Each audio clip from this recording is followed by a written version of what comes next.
ما 20,000 تن جو مورد نیاز اشار. این حرفی هم که من میزنم بی خودی نیست. بی ما الان 200,000 رسدام میگید نه یالا مسئول جهاد آقای مراد من مدیر کلم جهاد که شاید استان بیا یه روز با ماشین خود اشایر با ماشین اداره برن بازدید کنن. 200,000 رس دام داریم.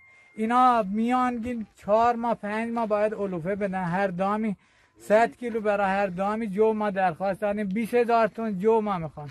آخرین پیگیری که ما انجام دادیم به آقای کشاورز اتحادیه مرکزی تهران میگه ما 320 تن از جو وارداتی این سری برج آبان برج 8 برای استان اصفهان آزاد کردیم.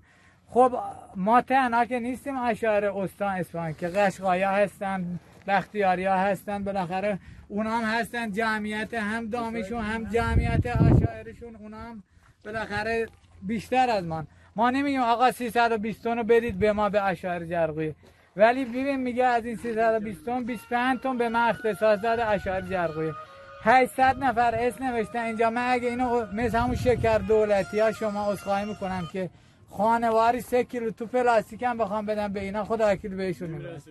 این دوستانی هم که اومدن امروز همه 2-3 ساعت اومدن تو بخشداری نه بحثی اغتشاش هست. دیدم آقای جانگرد گفت از اطلاعات سپاه زنگ زدن آقا شما تجمع کردید شما ضد انقلابید شما فلانید شما بیسارید. آقا اینا یه خواسته های قانونی دارن.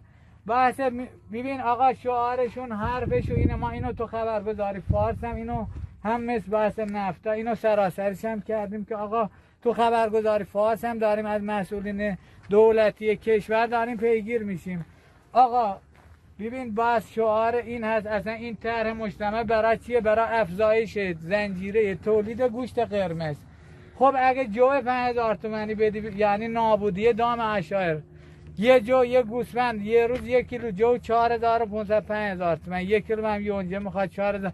هیچ وقت این الان گوشتم که زنده از اشایر کیلو 40 تومن هم نمیگیرن. حالا درسته به شما کیلو 140,000 تومن میدن ولی از اشایر سود رو دارن این واسطه میکنن.